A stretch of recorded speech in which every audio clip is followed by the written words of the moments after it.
यस सम्मानित सभामा विनियोजन शीर्षकमाथि को छलफलका क्रममा संस्कृति पर्यटन तथा नागरिक उड्डयन मन्त्रालय अन्तर्गत मान्यज्यूहरूले उठाउनुभएका विभिन्न जिज्ञासाहरूको सम्बन्धमा आफ्ना संक्षिप्त धारणाहरू राख्नको निम्ति म यहाँ उपस्थित भएको छु। यो समयको लागि सम्मान्य अध्यक्षज्यू मार्फत सम्पूर्ण मान्यज्यूहरूलाई म धन्यवाद दिन चाहन्छु। मान्यज्यूहरू सबैलाई अवगतै छ, यो कोभिड-19 को कारणले सिङ्गो विश्व अहिले एक किसिमले भन्ने हो भने निकै नै कष्टसाध्य अवस्थामा गुज्रिएको छ।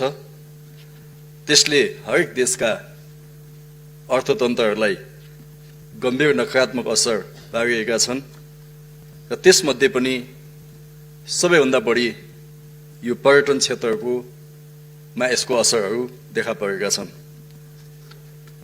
र नेपालमा पनि नेपालको पर्यटन क्षेत्रमा कोरोना भाइरस कोभिड-19 का कारणले हामीले भ्रमण वर्ष 2020 लाई स्थगित गर्नु परेको छ र अझै पर्यटन क्षेत्र कसरी फेरि चलायमान हुन्छ भनेर अहिले नै पूर्व अनुमान गर्न सकिने अवस्थामा समयको हिसाबले हामी छैनौं, किनकि यसको प्रभाव कहिलेसम्म रहन्छ र मानिसहरूको सम्पूर्ण ढंगले यसको त्रासबाट मानिसको मनोविज्ञान कहिले मुक्त हुन्छ भनेर भन्न सकिँदैन। त्यसकारणले अहिले नै हामी यस विषयमा धेरै अनुमान लगाएर बोल्न सक्ने अवस्थामा छैनौं। यस मन्त्रालय अन्तर्गत मूलत यो कोभिड-19 को कारणले हामीले जति पुँजीगत खर्चहरूलाई प्रस्तावित गरेका थियौं त्यसमा केही कटौती भएकै छ। विगतका आयोजनाहरूमा पनि जुन ढंगले पर्याप्त विनियोजन हुनुपर्ने थियो त्यस्तो अवस्था छैन। विशेष गरी यसमा ठूला राष्ट्रिय गौरवका पूर्वाधारका कार्यक्रमहरूलाई यथावत राखिएको छ। विमानस्थलहरूको निर्माणमा गौतम बुद्ध अन्तर्राष्ट्रिय विमानस्थल, पोखरा क्षेत्रीय अन्तर्राष्ट्रिय विमानस्थल, निजगढ अन्तर्राष्ट्रिय विमानस्थलको निर्माण कार्यलाई अगाडि बढाउने गरी बजेटको व्यवस्थापन भएको छ। ती कामहरू अगाडि हामी बढाउँदै छौं र कतिपय कामहरू छिटै नै सम्पन्न हुँदैछन्। खास गरिकन गौतम बुद्ध विमानस्थलको काम यदि यो कोभिड-19 को अवस्था नभएको भए त्यो विमानस्थल सञ्चालनमै आइसक्ने अवस्था थियो, तर केही समय पछाडि धकेलिने अवस्था बनेको छ। त्रिभुवन अन्तर्राष्ट्रिय विमानस्थलको स्तर उन्नति लगायतका कामहरू निरन्तर छन्। लकडाउनको अवधिमा पनि यी सबै विमानस्थलमा काम रोकिएको छैन। निर्माण सामग्रीहरूको व्यवस्थापन, श्रमिकहरूको व्यवस्थापन गरेर हामीले कामलाई अगाडि बढाएका छौं। करिब 55 वटा विमानस्थलहरू अहिले हामीसँग छन्। त्यसमध्ये 34 वटा जति विमानस्थलहरू कालोपत्र भएर सञ्चालित छन् र अरू विमानस्थलहरू पनि बिस्तारै त्यसको स्तर उन्नति गर्ने, विस्तार गर्ने काममा हामी निरन्तर लाग्ने छौं। प्रादेशिक राजधानी भएका विमानस्थलहरूलाई हब विमानस्थलको रूपमा विकास गर्नका निम्ति हामी हर सम्भव त्यसमा लगानी गर्नेछौं र प्रयत्नहरू अगाडि बढाउँदै लगेका छौं। त्यस्तै यो संस्कृतिको क्षेत्रमा यो भूकम्पबाट क्षति भएका करिब 900 भन्दा बढी सम्पदाहरूमध्ये यो बीचमा 450 भन्दा बढी सम्पदाहरूको पुनर्निर्माण भएको छ।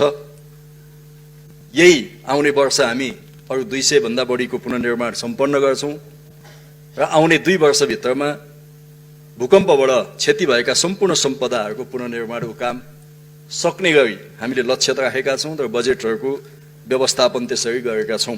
यद्यपि यो साल कोभिडको कारणले त्यति पर्याप्त त्यसमा पनि छैन, तर हाम्रो प्राथमिकतामा छ। त्यस्तै पर्यटनको क्षेत्रमा सानातिना आयोजनाहरूमा पनि केही रकमहरू विनियोजन गर्नुपर्ने बाध्यता पनि हुन गयो। तर हाम्रो चाहिँ प्राथमिकता ठुला पर्यटकीय गन्तव्यहरूको निर्माण गर्नेतिर नै जानेछ। मान्यज्यूहरूले पनि प्रादेशिक रूपमा ठुला गन्तव्यहरूमा जोड दिनुपर्छ भन्नुभएको छ। त्यसमा हामी प्रदेश सरकारसँग समन्वय गरिकन, स्थानीय तहसँग समन्वय गरिकन हरेक प्रदेशमा मुख्य गन्तव्यहरूको छनौट उहाँहरूको सहमतिमा गर्नेछौँ र त्यसलाई बहुवर्ष योजनामा रूपान्तरण गर्दै अलिकति दीर्घकालीन प्रभाव छोड्ने पर्यटकीय गन्तव्यहरू विकास गर्न हामी लाग्नेछौँ। साधारण खर्च पक्कै पनि विगतमा भन्दा कटौती भएकै छ। मान्यज्यूले यो कर्मचारीको भत्ता लगायत उखामा रकम बढेको जस्तो इङ्गित गर्नुभएको थियो, तर गएको साल भनेको यो अहिलेको साल करिब 21 लाख त्यसमा विनियोजन भएकोमा आउने सालको लागि हामीले 6 लाख मात्रै त्यसमा राखेका छौँ। उल्लेख्य मात्रामा त्यो घटेको कुरा म मान्यज्यूलाई अनुरोध गर्न चाहन्छु।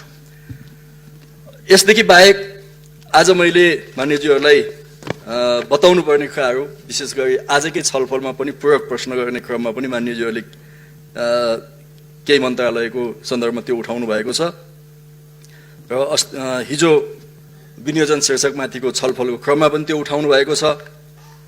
साथै हिजो मात्रै नेपाली काङ्ग्रेसको संसदीय दलको तर्फबाट प्रधानमन्त्रीज्यूलाई ज्ञापन पत्र बुझाउने क्रममा पनि यी विषयहरू समावेश भएको हुनाले एउटा जिम्मेवार सरकारको नाताले यी प्रश्नहरूको उचित जवाफ यहाँहरूलाई उपलब्ध गराउनु अथवा यसमा सरकारको धारणा प्रष्ट गर्नु एउटा जिम्मेवारी भएको हुनाले मैले यो कुरा मान्यज्यूहरूलाई निवेदन गर्न चाहन्छु। त्यसमा विशेष गरी यो लकडाउनको अवधि कोरोना भाइरसको कारणले अन्तर्राष्ट्रिय उडानहरू प्रभावित भएका छन्। विदेशबाट आउनुपर्ने नेपाली अथवा विदेशी यात्रुहरूलाई ठुलो कष्ट भइरहेको छ र नेपालबाट जानुपर्नेहरूलाई पनि कष्ट भएको छ, परिवारको बिछोड भएको छ। कोही परिवारको सदस्य अमेरिकामा हुनुहुन्छ, कोही क्यानाडामा हुनुहुन्छ, कोही नेपालमा हुनुहुन्छ। यसले वास्तवमा एउटा बिछोडको स्थिति बनाइरहेको छ। यस्तो अवस्थामा सरकारले सकेसम्म बढी मात्रामा सहजीकरण गर्ने भूमिका खेल्ने हो। म यहाँ मान्यज्यूहरूलाई त्यो निवेदन गर्न चाहन्छु। त्यसमा पनि हाम्रो प्राथमिकता देशभित्र कोरोनाको प्रभाव बढ्न नदिनु, प्रभावित भएका मानिसहरूको सही ढङ्गले उपचार गर्नु र मानिसहरूको जीवन रक्षा गर्ने कुरा नै सरकारको प्रधान प्राथमिकता भएको हुनाले अन्य कतिपय विषयहरूमा सरकारले यथेष्ट ध्यान दिन कहिलेकाहीँ नसक्न सक्छ, किनकि प्राथमिकता हाम्रो मान्छेको जीवन रक्षा गर्ने हो। प्राथमिकता मान्छेहरूलाई कोरोना लागिसकेपछि त्यसको सकुशल उपचार गर्ने र उहाँको परिवारमा खुसी ल्याउने हो। त्यसकारण सरकारको प्राथमिकता त्यता जान्छ। त्यो भइसकेपछि बजेटहरू पनि बढी त्यहाँ खर्च हुन्छन् भन्ने कुरा मान्यज्यूहरूले नबुझ्नु भएको होला भन्ने म ठान्दिनँ। मान्यज्यूहरूले त्यो बुझ्नु भएको छ। संक्षिप्तमा भन्दा यो लकडाउनको अवधिमा त्रिभुवन अन्तर्राष्ट्रिय विमानस्थलबाट अहिलेसम्म 108 वटा उडानहरू भएका छन्, अन्तर्राष्ट्रिय उडानहरू। त्यसमा प्यासेन्जर बोकेका यात्रु उडानहरू 66 वटा भएका छन् र कार्गो उडानहरू 42 वटा भएका छन्। यो यात्रु उडानबाट 11,856 जना प्यासेन्जरहरू, यात्रुहरू चाहिँ नि आउनु भएको छ र जानु भएको छ। यसमा करिब 649 जना, हिजोसम्मको डाटा हो, 649 जना यात्रुहरू विदेशबाट नेपाल आउनु भएको छ। त्यो अधिकांश नेपाली नै हुनुहुन्छ विभिन्न ठाउँबाट। र अरू चाहिँ 11,702 चाहिँ विदेशी नागरिकहरू र विदेशमा जानुपर्ने नेपाली नागरिकहरू यहाँबाट उडान गर्नुभएको छ। म मान्यज्यूहरूलाई त्यो निवेदन गर्न चाहन्छु। र विदेशी वायु सेवाहरू 25 वटा वायु सेवाले 54 वटा उडान गरेको छ। नेपालका 4 वटा वायु सेवाहरूले 66 वटा 4 वटा वायु सेवाहरूले अरू बाँकी उडान गरेको छ, 54 वटा उडान गरेको छ। यसरी म यो निवेदन गर्न चाहन्छु। विशेष गरी आज यो मान्यज्यूहरूलाई पनि मैले स्पष्ट गर्नुपर्छ र मान्यज्यूहरू मार्फत सम्पूर्ण नेपाली जनसमुदायले पनि जानकारी पाउनु राम्रो हुन्छ। साथै विदेशमा बस्ने दुःख पाएका हाम्रा नेपाली दाजुभाइ दिदीबहिनीहरूलाई पनि यो विषय प्रष्ट हुनुपर्छ भनेर मैले अलिकति यो विदेशबाट आउने फर्किने नेपालीहरूको व्यवस्थापनको बारेमा केही प्रश्न बनाउनु पर्ने हुन्छ। मान्यज्यूहरूले पनि आज पनि उठाउनु भएको छ। 2 डबल मात्रै होइन 3 डबल 4 डबल भाडा भयो भनेर उठाउनु भएको छ। मान्यज्यूहरूले कहाँबाट त्यस्तो देखेर उठाउनु हो मलाई थाहा भएन। मान्यज्यूहरूको कम्प्युटरको डाटा अलिकति गडबड भयो जस्तो मलाई लाग्छ। अलिकति आफ्नो सफ्टवेयरलाई राम्रोसितले अपडेट गर्नुभयो भने म खुसी नै हुने थिएँ मान्यज्यूहरू।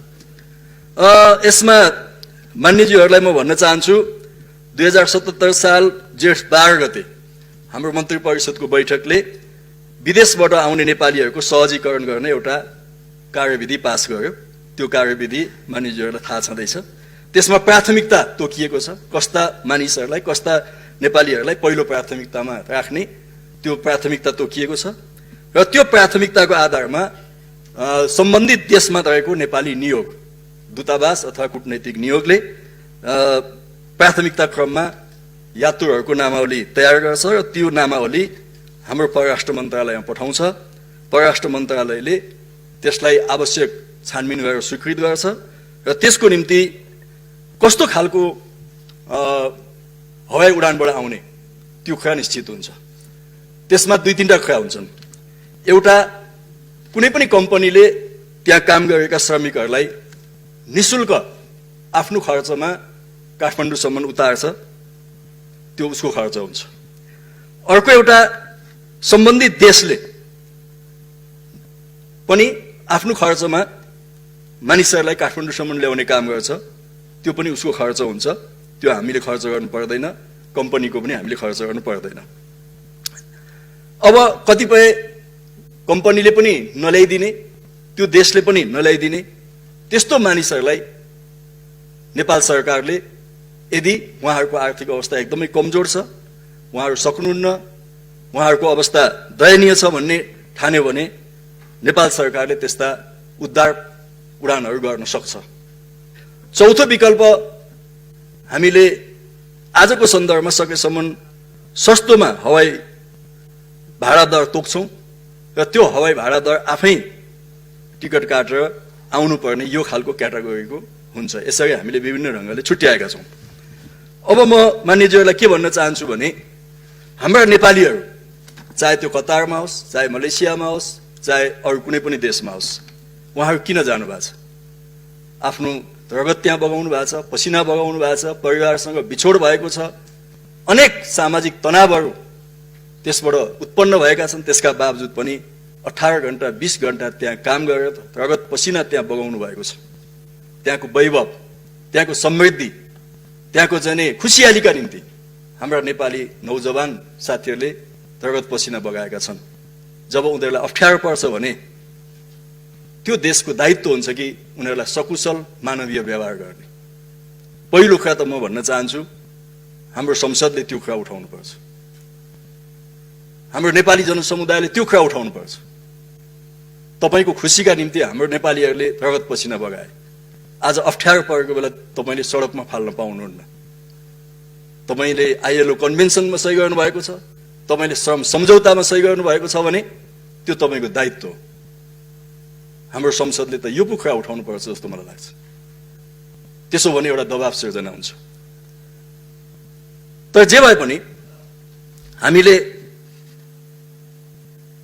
यो पनि म मान्यज्यूहरूलाई भन्न चाहन्छु, कतिपय देशहरूले आफ्नो नागरिकहरूलाई यहाँबाट लानुभयो, नेपाली पनि जानुभएको छ। अमेरिका जाँदा झन्डै $3000 टिकट काटेर यहाँबाट जानुभएको छ। त्यो हाम्रो सरकारले तोकेको भाडा दर होइन। क्यानाडा जाँदा $3500 भन्दा बढी उठाइएको छ। अस्ट्रेलिया जाँदा $2200-2500 सम्म पनि पैसा उठाइएको छ। जापान जाँदा $1000, $1200, $1500 सम्म पनि पैसा उठाइएको छ। हङकङ जाँदा $800 भन्दा बढी उठाइएको छ। यसमा हामी कोही पनि बोल्दैनौँ, किनकि यो ठुला देशको मामला हो, विदेशी एयरलाइन्सहरूको मामला हो। हामी यसमा बोल्दैनौँ किनभने डराउँछौँ। ठुला देशको कुरा हो, के गर्ला पछि भिसा नदेला कि त्यहाँ जाँदा डर लाग्छ हामीलाई। तर यही भइरहेको छ। त्यही ठाउँमा हामीले भाडा तोकेका छौँ $550 हङकङ जाने। जबकि त्यहाँ चाहिँ $800 $1000 भाडा उठाएर लगियो। हामी बोलेनौं। नेपाल एयरलाइन्सले $500 लिएर आउँछ भन्दाखेरि नारा जुलुस भइरहेको छ। अनि मान्यज्यूहरू भन्नुहुन्छ 3 डबल भाडा उठायो। यो तोकेको हामीले यही हो, योभन्दा बढी हामी उठाउँदैनौँ। अझ म भन्न चाहन्छु कि भाडा दर अनियमित ढङ्गले ट्राभल एजेन्सीहरूले उठाइरहेका छन् एजेन्सीहरूले भन्ने कुरा हामीले थाहा पाएपछि मैले मन्त्रालयमा एउटा कमिटी बनाएर छानबिन गर्न लाग्छु। र मैले भनेको छु यदि अनियन्त्रित ढङ्गले भाडा दर उठाइएको छ भने सप्रमाण हामी त्यो हेर्छौं। त्यस्ता ट्राभल एजेन्सीहरूको लाइसेन्स खारेज हुन्छ, तिनीहरूलाई फेरि काम गर्न नदिने गरी कारबाही गरिन्छ।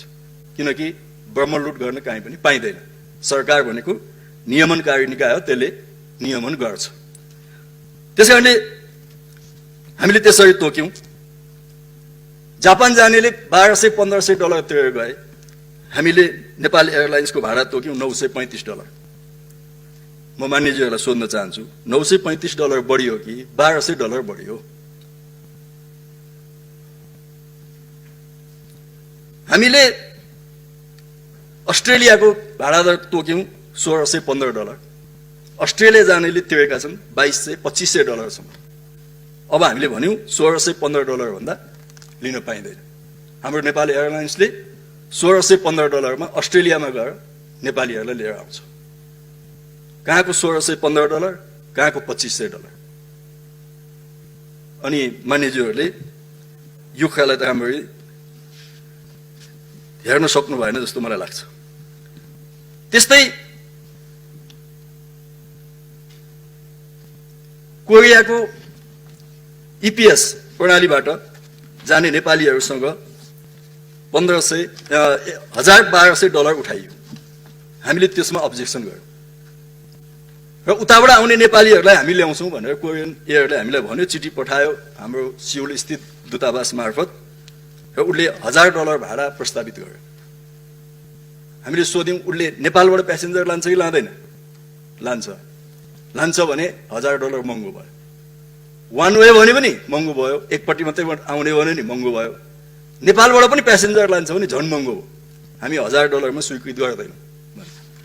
त्यसपछि फेरि चिठी पठायो हाम्रो एम्बेसी मार्फत, उसले $750 मा ल्याउँछु भन्यो। हामीले त्यो 750 पनि काठमाडौँबाट प्यासेन्जर उठाउने हो भनेर उताबाट पनि उठाउने हो भने महँगो हुन्छ भन्यो। हिजो मात्रै आएर उहाँहरूले $625 मा ल्याउँछु भन्नुभयो कोरियन एयरले। तर हामीले भन्यौं $600 सम्ममा ल्याउनुहोस्। $600 मा ल्याउँदा पनि उसले यताबाट पनि प्यासेन्जर लान्छ। त्यो कुरा हामी देख्दैनौँ। उसले कति कमाइरहेको छ त्यसलाई हामी देख्दैनौँ। बिचरा एउटा घिटिपिछे ढङ्गले खुट्टा टेकिएको नेपाल एयरलाइन्समाथि सबैको आँखा लाग्छ। अरूले कसरी कमाइरहेका छन् त्यतातिर हामी ध्यान दिँदैनौँ। त्यसैले म मान्यज्यूहरूलाई त्यो प्रश्न गर्न चाहन्छु। त्यस्तै यो युएई को एयर अरेबियाले उसले यताबाट प्यासेन्जर बोक्नको निम्ति अनुमति मागेको थियो। हामीले ठिक छ आउनुस् भन्यौं। साथै उताबाट पनि प्यासेन्जर ल्याउँछु भनेपछि तपाईको भाडा दर कति हो भनेर त सोध्दाखेरि $500 भन्यो युएई को लागि। हामीले भन्यौं $500 महँगो हुन्छ। जबकि नेपाली एयरलाइन्सलाई हामीले कति तोकेका छौं भन्दाखेरि युएई को लागि जम्मा $360 तोकेका छौं। हामीले भन्यौं $360 मा तपाई प्यासेन्जर ल्याउनुहुन्छ भने आउनुस् भन्यो। उसले यसमा मानेको छैन, किनभने $360 मा हामीलाई नाफा हुँदैन भन्छ। जबकि हाम्रो नेपाली एयरलाइन्सले $360 मा ल्याउँदैछ, त्यहाँबाट उद्धार गरेर ल्याउँदैछ। त्यसलाई पनि हामीले ठिक ढङ्गले बुझेनौं। बंगलादेशको $165, कतारको $392, जबकि एउटा सामान्य अवस्थामा पनि यो भाडा दर चाहिँ योभन्दा धेरै महँगो हुने स्थिति बन्छ। तर आज हामीले नेपालीहरूलाई नै उद्धार गर्ने कुरा हो। त्यसैले सकेसम्म रनिङ कस्टमा खर्च मात्रै उठ्ने गरी धेरै नाफा नराख्ने गरी चाहिँ ल्याउनुपर्छ भनेर नेपाल एयरलाइन्सलाई हामीले भनेका छौँ। म मान्यज्यूहरूलाई त्यो स्पष्ट गर्न चाहन्छु। हामीले अमेरिकाबाट पनि युरोपबाट पनि नेपाली आउँदैछन्, जबकि त्यहाँ पहिले अमेरिका जाँदा चाहिँ $3000 पनि तिरेर गइयो। तर हामीले तोक्यौँ। अब कुनै पनि एयरलाइन्सले अमेरिकाबाट नेपाली ल्याउँछ भने $1500 देखि $1600 भन्दा बढी लिन पाउँदैन। यसमा सम्बन्धित एयरलाइन्सले पनि सहमति जनाएका छन् र उनीहरूले यही अनुसार उडान गर्छन्। युरोपतिर खास गरी लन्डन, फ्र्याङ्कफर्ट जस्ता डेस्टिनेसनमा हामीले चाहिँ $1100-1200 जति तोकेका छौँ, जबकि योभन्दा पहिले त्यहाँ चाहिँ झन्डै तपाईँको $1500-2000 पनि तिरेर यात्रुहरूलाई लाने काम भयो। जबकि नेपाल एयरलाइन्सले तर नेपाली विमानहरूले सरकारले तोकेको सहुलियत भाडा दरमा प्यासेन्जरहरू ल्याउने कुरा गर्छ।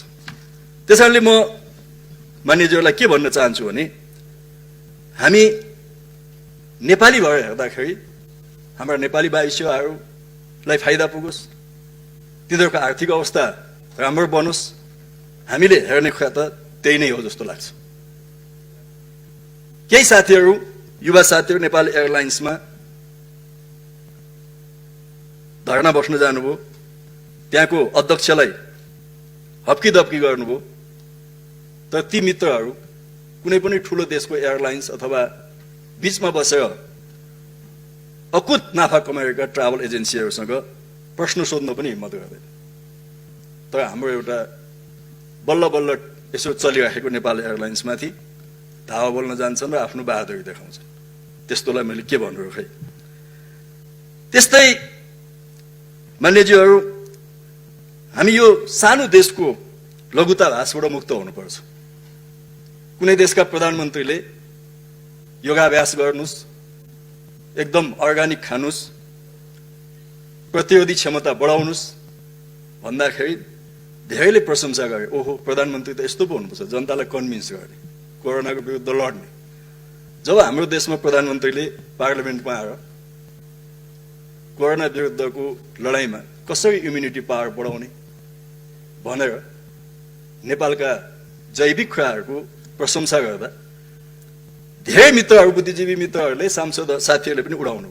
ओहो, हाम्रो प्रधानमन्त्रीलाई त कहाँबाट ज्ञान आएछ, हाम्रो प्रधानमन्त्रीको ज्ञान खोज्न हिँड्नु साथीहरू। अरू देशका प्रधानमन्त्रीको प्रशंसा, हाम्रो देशका प्रधानमन्त्रीले त्यही भन्दाखेरि कहाँबाट पढेर आएछ हाम्रो प्रधानमन्त्री भनेर खोज्न हिँड्नु। मलाई लाग्छ कि यो सानो देशको लघुताभास लिनु पर्दैन। सत्य कुरा, चाहे त्यो सानो देश होस् चाहे ठुलो देश होस्, त्यो हामीले बोल्नुपर्छ। मलाई लाग्छ यही कुरा यहाँ पनि उपयुक्त हुन्छ जस्तो मलाई लाग्छ। जहाँसम्म यो वैदेशिक रोजगार कल्याणकारी कोषको कुरा छ, अघि श्रम मन्त्रीज्यूले पनि यसलाई प्रष्ट पारिसक्नुभयो। विदेशमा काम गर्न जाने, विशेष गरी खाडी र मलेसियामा काम गर्न जाने श्रमिकहरूले जाँदाखेरि केही निश्चित पैसा त्यहाँ जम्मा गर्नुहुन्छ र उहाँहरूकै पैसा हो। अब त्यो पैसा चलाउने कि नचलाउने त्यो सम्बन्धित मन्त्रीको मन्त्रालयको कुरा हो। मैले भनेको थिएँ हामी एयरलाइन्सबाट $100 जति भाडा घटाउँछौँ, त्यो कोषबाट पनि अलिकति व्यवस्था गरौँ, त्यसो गर्दा अझै नेपालीहरूलाई सहज हुन्छ भनेको छु। मलाई विश्वास छ कि मन्त्रीज्यूले, सम्बन्धित मन्त्रालयले त्यसमा सकारात्मक ढङ्गले हेर्नेछ। उहाँहरूले यहाँ आइसकेपछि होल्डिङ सेन्टरमा खानेपानी, खाजा, खानाको व्यवस्थापन र सम्बन्धित प्रदेशसम्म जाने यातायात व्यवस्थापन सम्भवतः त्यो कोषबाट गर्नुभएको छ। यदि हवाई भाडामा पनि उहाँहरूले $100 जति त्यसमा आफ्नो तर्फबाट योगदान दिनुभयो भने श्रमिकहरूलाई अझै सहज हुने थियो। त्यो मैले चाहिँ सम्बन्धित मन्त्रीज्यूसँग पनि भनेको छु, हामी छलफलमा छौँ। अब यहाँ एउटा दृष्टान्त म दिन चाहन्छु। ओमानबाट एउटा एयरलाइन्सले नेपालीहरूलाई लिएर आउनुभयो $279 मा। हामीले त्यहाँ भाडा तोकेका छौँ $368। हाम्रो भन्दा उसको सस्तो छ यहाँ। तर के कुरा बुझिएन भने त्यो एयरलाइन्सले जम्मा 7 केजी वेट लगेजमा दिन्छ, हाम्रो नेपाल एयरलाइन्सले 25 किलो दिन्छ। हवाई उडानमा 1 केजी वेट तपाईँले थप्नुभयो भने सामान्यतः नेपाली $1000 तपाईँले तिर्नुपर्छ। हामीले 18 केजी बढी दिएका छौं। यदि हाम्रो जति नै वेट उसले बोक्यो भने उसले चाहिँ 18 इन्टु 1000 18,000 रुपियाँ एक्स्ट्रा तिर्नुपर्छ भनेपछि उसको भाडा कहाँ पुग्छ? त्यो बजेट एयर हो, त्यसले एक गिलास पानी खान पनि दिँदैन। हाम्रो विमानले त्यहाँबाट यहाँसम्म आउँदा खाना खुवाउँछ, अरू पनि फ्लाइट भित्रको सर्भिसहरू उसले दिन्छ। मान्यज्यूहरूलाई यो सबै आज मैले बुझाउने मौका पाएँ, मलाई खुसी नै लागेको छ। यति कुरा बुझ्यौँ भने सायद हामी फेरि यो कुरा छलफल गर्नु पर्दैन जस्तो लाग्छ। त्यसकारणले म सबै मान्यज्यूहरूलाई भन्न चाहन्छु, यस्तो अप्ठ्यारो बेलामा कसैले पनि अनावश्यक नागरिकहरूलाई दुःख दिनु हुँदैन। नागरिकहरूलाई आर्थिक भार अनावश्यक ढङ्गले बोकाउनु हुँदैन। त्यो कुरा म मान्यज्यूहरूलाई निवेदन गर्न चाहन्छु। त्यही कोरियन एयरको उदाहरण लिउँ न। उसले $1000 मा ल्याउने प्रस्ताव गर्दा यदि हामीले हुन्छ भनेको भए नेपालीहरूले $1000 तिर्नु पर्थ्यो। आज उसले अब $600 मा ल्याउँदैछ। $400 त हाम्रो दबावले अथवा हामीले अस्वीकृत गरेको कारणले एकजना व्यक्तिको $400 त बचत भइरहेको छ। $500 मा दुबईबाट ल्याउँछु भन्ने एयरलाइन्सले $360 मा झर्नु पर्यो भने झन्डै झन्डै $150 एकजना नेपालीको बचत हुँदैछ। दोहाबाट त्यस्तै हुन्छ, अन्यत्रबाट त्यस्तै हुन्छ, अमेरिकाबाट, युरोपबाट, जापानबाट पनि यिनै प्रक्रियाहरू हुन्छन्। त्यसैले यो कुरा म मान्यज्यूहरू मार्फत यो सम्मानित सभालाई निवेदन गर्न चाहन्छु र हामी यो कोरोना विरुद्धको लडाईँमा, खास गरेर पर्यटन क्षेत्रको पुनर्स्थापनामा, देशको अर्थतन्त्रलाई फेरि चलायमान बनाउने कुरामा हामी सबै एकताबद्ध भएर अगाडि बढौँ।